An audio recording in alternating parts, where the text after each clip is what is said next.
It was 7:15 a.m. in Nashville when I opened the email that shattered my world. My 1-year-old daughter, Emma, was babbling happily in her high chair, completely unaware that her father had just blown up our lives with a single message. The subject line read simply, "Moving on." I almost spilled my coffee when I opened the attachment and saw the photo. Donald, my husband of 5 years, wrapped around a young blonde woman who couldn't have been older than 23. They were standing in front of our lake house, our vacation home that we'd bought just last year, the same home where we'd spent countless weekends planning our future together. "The house is mine now," the email declared. "I've already moved in with Amber. My lawyer will be sending over the divorce papers. Don't bother fighting it. The deed is in my name." I felt my hands trembling as I set down my coffee mug, but not from fear. No, this was pure rage building inside me. Donald really thought he could just email me divorce papers and steal our vacation home? The home I'd paid for with profits from my business? He had no idea what was coming. I looked at our daughter, still innocent and happy, playing with her breakfast. Then I glanced at the framed photo on our kitchen wall, Donald and me on our wedding day, both smiling like we had the world figured out. 5 years of marriage, and this was how he chose to end it? With a smug email and a photo of himself with a woman nearly half my age? I took a deep breath and picked up my phone. My finger hovered over Donald's contact information for a moment before I clicked block. Then I opened my email and typed 2 simple sentences in reply. "Are you sure about that? Better check the paperwork carefully." I hit send, blocked his email, and turned back to my daughter with a smile. Donald had always underestimated me. He saw me as the accommodating wife who'd supported his career while building my own business on the side. He probably thought I'd break down crying, maybe beg him to reconsider. But he'd forgotten one crucial detail about me. I didn't build a successful company by being naive about protecting my assets. Looking back, I should have seen this coming. The signs were there, little red flags I dismissed because I was too busy juggling my growing business and our new baby. Donald had been making frequent business trips to the lake house over the past 3 months, claiming he needed peace and quiet to work on some big corporate merger. I'd built my company from scratch while supporting his career moves. When we met 6 years ago, I was already running a successful online retail business, but Donald acted like it was just a cute hobby. He loved telling people how he'd helped me turn it into something real.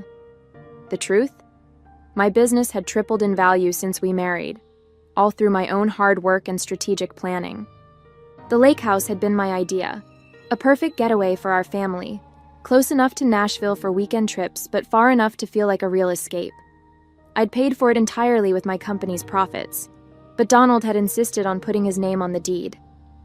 "For tax purposes," he'd said. I'd agreed, but not before having my lawyer draft some very specific documents about the property's true ownership. Last week, Donald had been especially distant, spending hours on his phone in our home office. When I'd asked about the merger, he'd gotten defensive, snapping that I wouldn't understand the complexities of corporate finance. Rich, coming from a man whose investment portfolio I'd secretly been managing for the past 3 years. I picked up Emma from her high chair and held her close, breathing in her sweet baby scent. She had Donald's eyes, but my determination, I could already see it in the way she tackled every new challenge. Looking at her now, my resolve strengthened. This wasn't just about me anymore. It was about protecting her future, too. I walked to my home office, Emma on my hip, and opened my laptop. Within minutes, I'd emailed my lawyer the documentation proving I'd purchased the lake house. Then I pulled up the security camera feed I'd had installed at the property, another precaution Donald knew nothing about. The cameras had caught everything, every visit, every guest, every betrayal. Amber might have been basking in her victory at the lake house, but she had no idea she was starring in a video that would feature prominently in my divorce proceedings. My phone buzzed, a text from Rachel, my assistant. "Julia, you need to see this."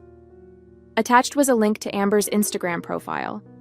There, going back months, were dozens of photos of her with Donald. Some were even taken in our bedroom at the lake house, with her wearing my clothes, using my things. The latest post showed her flashing a massive diamond ring, my grandmother's ring. the one Donald had promised we'd give to Emma on her 18th birthday. I felt sick. This wasn't a recent affair. This had been going on since before Emma's birth. In one photo from 8 months ago, Amber was proudly holding up a key to the lake house, caption reading, "Home sweet home with my love heart eyes, new chapter moving in together." While I was up all night with our newborn, Donald had been playing house with a woman barely out of college. The dates on the photos matched perfectly with his business trips. Every time he'd said he was working late, every weekend he'd claimed he needed to check on the lake house. It had all been lies. My hands shaking, I opened my banking app. That's when the second blow hit. The joint account where I deposited money for Emma's college fund was empty. Every penny, nearly $100,000, gone. Transferred out yesterday to an account I didn't recognize. The rage I'd felt earlier transformed into something cold and calculating. I called my bank immediately, then my lawyer. Within an hour, I had confirmation. Donald had been systematically moving money around for months, preparing for this moment. He'd even tried to access my business accounts but failed. Those, at least, were protected by ironclad contracts and separate banking arrangements. Rachel called while I was on the phone with the lawyers. "Julia, there's more." She sent me a series of screenshots from Amber's private Facebook page. The girl had been bragging to her friends about landing a rich older man and how they'd planned to take his boring wife for everything she was worth. There were even messages joking about how oblivious I was, too busy with my little online shop to notice what was happening. Little did they know, that little online shop had made me a millionaire 3 times over. I'd kept that information private, letting Donald believe my business was merely successful, not wildly profitable. His ego had never allowed him to really look at my company's books, to understand exactly what I'd built. I looked at Emma, now napping peacefully in her playpen. "Don't worry, baby girl," I whispered. "Mommy's about to teach Daddy a lesson about underestimating women in business." I spent the next few hours in a flurry of activity. My lawyer, Sarah, arrived at my house just before noon. As we sat in my home office reviewing documents, Emma napped upstairs with Rachel keeping watch. I'd hired extra security for the house. Something told me Donald wouldn't take my email response well. "He's not as clever as he thinks," Sarah said, examining the lake house documentation. "The deed may be in his name, but we have ironclad proof that your business funds purchased the property. The transfer records, the contracts, even the emails where he admits it was your money. It's all here." I nodded, pulling up the security camera feeds on my laptop. "There's more. Look at this." The footage showed Donald and Amber entering the lake house at various times over the past months. But what really interested Sarah was the footage from 2 days ago. It showed Donald carrying box after box of items from the house, including several pieces of art I'd purchased with my company profits. "That's attempted theft of business assets," Sarah said, making notes. "The art collection was purchased through your company for tax purposes. We have the documentation." Just then, my phone lit up with a call from an unknown number. I put it on speaker. "You think you're so smart, don't you?" Donald's voice was sharp, angry. "Check your business email, Julia. My lawyers have been busy too." I pulled up my email and felt my stomach drop. Donald's lawyers had filed an emergency petition claiming my business had been built using his expertise and connections. They were demanding a full audit and temporary control of my company's accounts during the divorce proceedings. "You'd really try to take my company?" I kept my voice steady despite my racing heart. "The company I built before I even met you?" "You built?" He laughed coldly. "Who do you think gave you all these corporate contacts? Who introduced you to the right people? Face it, Julia, you'd be nothing without me." Amber understands that. She knows how to be grateful. I muted the phone and turned to Sarah, who was already typing furiously on her laptop. She held up a finger. "Wait." "Donald," I unmuted the phone, buying time. "Think carefully about what you're doing." "Oh, I have. My lawyers will be in touch about Emma, too. You're too busy with your precious business to be a proper mother. Amber's great with kids. She used to be a nanny." The threat to take Emma made my blood run cold, but before I could respond, Sarah slid her laptop over to me. On the screen was an email from 3 years ago, one Donald had sent to a friend, complaining about my success. She won't listen to my business advice at all, says she doesn't need my help. And she's right, her company's worth more than my annual salary now. It's embarrassing. I smiled into the phone. Donald, I just sent something to your lawyer. You might want to check with him before making any more threats about my company. What are you talking about? Let's just say your email archives aren't as private as you thought. Call off your lawyers, or the next email I send will be to your boss. I wonder how he'd feel about all those corporate contacts you claim to have given me? The line went silent. Then, click. Sarah was still combing through Donald's emails when Rachel burst into the office, her face pale. Julia, you need to see this right now. She thrust her tablet in front of me. On the screen was a draft press release from Donald's company announcing his promotion to Chief Financial Officer, effective next month. Suddenly, everything clicked into place. The timing of his affair with Amber, the calculated moves with our accounts, the aggressive legal strategy. It wasn't just about leaving me. He was cleaning house before his big promotion, trying to secure assets and minimize what he'd lose in the divorce. There's more. Rachel swiped to another document. Amber isn't just some random girlfriend, she's the CEO's niece. I felt like I'd been punched in the gut. Donald hadn't fallen in love with a younger woman. He'd orchestrated a relationship with the CEO's niece to secure his promotion. The lake house, the stolen money, even the threats about Emma.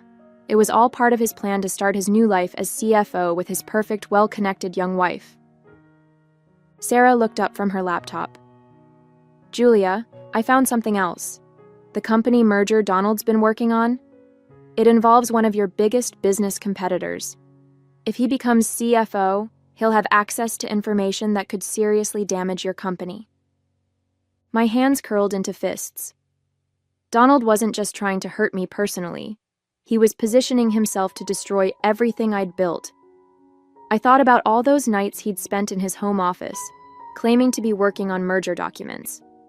Had he been going through my business files instead? Check my home network activity, I told Rachel. Focus on any attempts to access my business servers. While Rachel worked, Sarah made another discovery. Look at these emails between Donald and Amber from 6 months ago. They were planning this before Emma was even walking. Amber wrote, "Once you're CFO, we can use the insider information to push Julia's company out of the market. Uncle Robert says he'll help." I felt sick thinking about how they'd plotted against me while I was caring for our newborn daughter. But their arrogance had made them sloppy. They'd left a trail of evidence that could sink not just Donald's promotion, but the CEO's reputation as well. Rachel's voice cut through my thoughts. Found it. Multiple attempts to access your business servers from Donald's laptop. He didn't get through your security, but he tried. That's corporate espionage. I stood up and walked to the window, watching Emma playing in her playpen with her favorite stuffed elephant. Donald thought he was so clever, using his relationship with Amber to secure his future. But he'd forgotten the most important lesson in business: never underestimate your opponent. Sarah, I turned back to my lawyer, draft an email to the company's board of directors.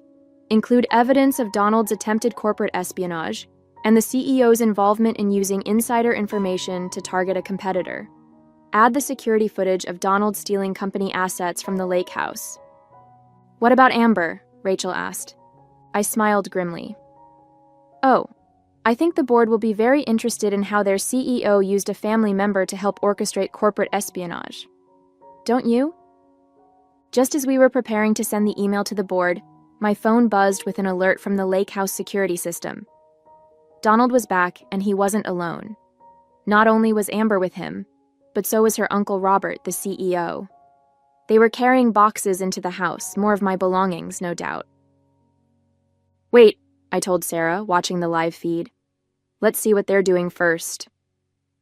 Through the security cameras, we could see them in the living room. The audio was crystal clear, another feature Donald knew nothing about. They were celebrating, champagne glasses in hand. To the future CFO, Robert raised his glass to Donald, and to my beautiful niece who helped make it all happen. Julia has no idea what's coming, Donald laughed. Tomorrow morning, the board announces my promotion, and by afternoon, our legal team will have control of her company's accounts for audit purposes. Within a month, her business will be worthless. And the best part? Amber chimed in. She thinks the lake house is her biggest problem. Wait until she finds out about the offshore accounts. I froze. Rachel, what offshore accounts? Rachel's fingers flew across her keyboard. Within minutes, her face darkened. Found them. Donald's been funneling money from your joint accounts into offshore holdings for months. Not just Emma's college fund. He somehow managed to divert nearly $300,000. This was bigger than I'd thought. Donald hadn't just been planning to leave me.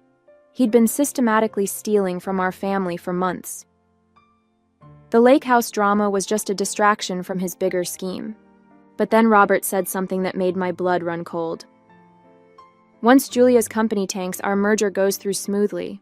Her market share will be split between our subsidiaries, and that troublesome ethical business model of hers will be nothing but a memory. My company wasn't just successful, it was disrupting their entire industry with our commitment to sustainable practices and fair labor. This wasn't just about Donald's promotion or his affair. They wanted to destroy everything I'd built because it threatened their way of doing business. Send the email, I told Sarah. But first, add one more thing. Access the backup server, password Emma's birthday, and attach the file marked Insurance. Sarah's eyes widened as she opened the file. It contained years of documentation about questionable practices at Donald's company, information I'd gathered while managing his investment portfolio. I'd kept it as insurance, never thinking I'd actually need it. Julia, Rachel interrupted, staring at her screen. Donald just tried to access our company servers again, from the lake house. He's getting desperate. I watched through the camera as Donald excused himself to the home office. My home office. He sat at my desk, probably trying to hack into my business accounts again. But this time, our IT team was ready. They'd created a false portal, making him think he was succeeding. Let him in, I told Rachel. Let him think he's won. Because in about 10 minutes, that board email goes out, and their whole house of cards comes crashing down. Sarah looked up from her laptop. Email's ready. Should I hit send? I took one last look at the security feed.